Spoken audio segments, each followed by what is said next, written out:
From writing $1 million and over in offers to asking or lower, we have transitioned big time. What's up in the market now? Just 5 months back, we were writing offers and hearing from everybody that a property was listed and sold for over $1 million. A property was listed for 1.5 and it sold for $2.8 million.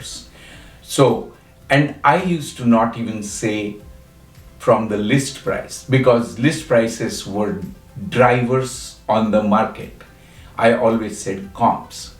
And now we are at asking at the list price or even lower. So what do I see in the market in the next year? Watch this video.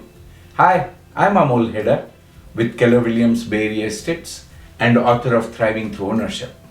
So just 5 months back, we were seeing the market with 20 to 30 offers. People did not even have to do an open house and they would get offers over $1 million. I mean, I used to have to call the agent and see if they are going to take preemptive or not, going to stick to the offer date that they have written in their MLS remarks, the place where we as agents come to know when they are going to ask for offers. And they would not even wait until that offer date. They would say, oh, I got such a compelling offer, that they just took the property away. And now we are seeing the properties just stay on market. We are seeing the properties get maybe one offer, maybe no offers. And even if they come in multiple offers, they come lower than asking. So the situation has changed dramatically. People used to say that the prices in real estate are going crazy. And I used to tell my clients and top agents in our company that do not use the word crazy. Try to explain what that means. The interest rates were in the 2s. And everybody thought that, oh, that's going to be the new normal, 2% interest rates.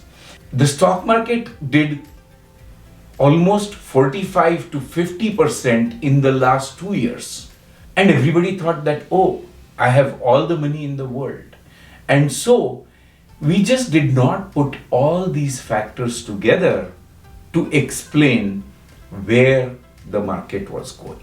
And COVID had, of course, bolstered the demand, and inflation was way too much in control.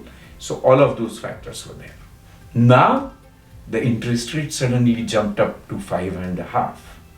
Now, inflation is in the 9%.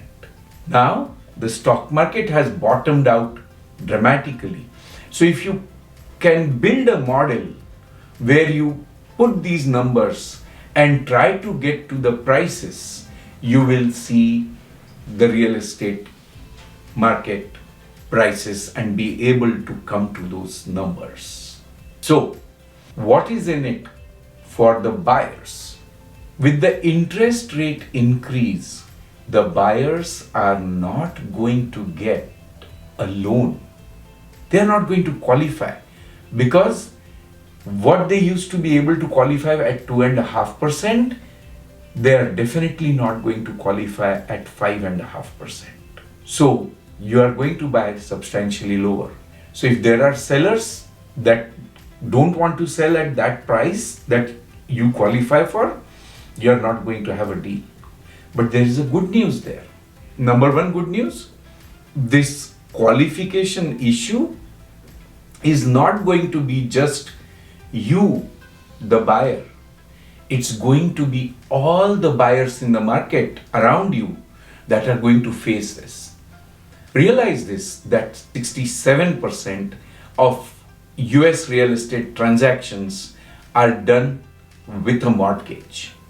And so prices adjust for that. Number two, even those that do use full cash, they don't just give money away.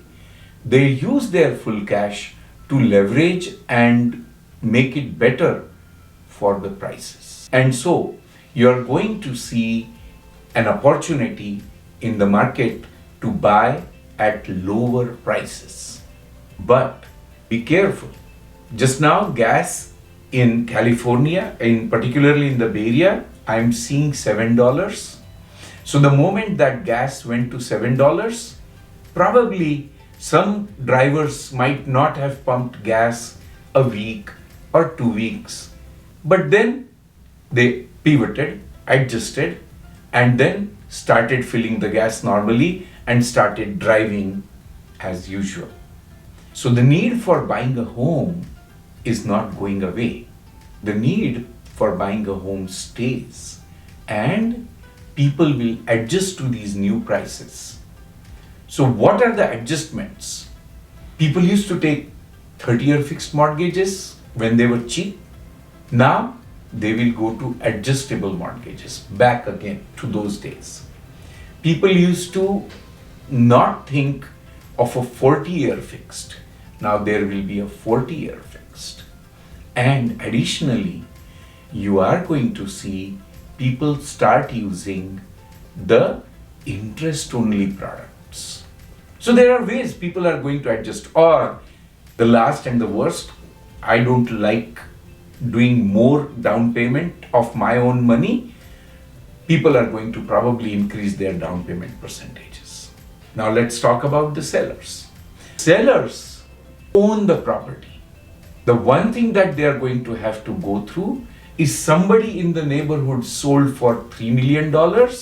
Now they are not going to get maybe $2.4 million. So there is a real loss of money when it comes to those properties. So from the peak asset prices, you're going to see adjusted asset prices. And this adjustment, sellers are going to have to align with. But there's a good news there too, that if I'm living in a home and I own one, and if I'm planning to sell, I'm going to buy something else. And suppose I'm living in a $2 million home and I'm going to buy a $4 million home. The $4 million prices have dropped more significantly than the $2 million prices. And so these upgrade cases are going to be on the win. But if it is the downgrade cases, they might not win, but their impact on the lower number is going to be lower.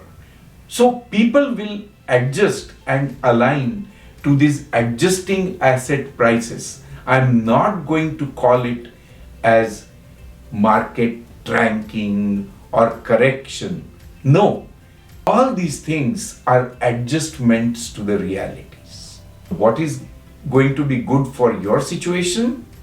It's about you, what your financial position is, what your family needs, and how to all put it together.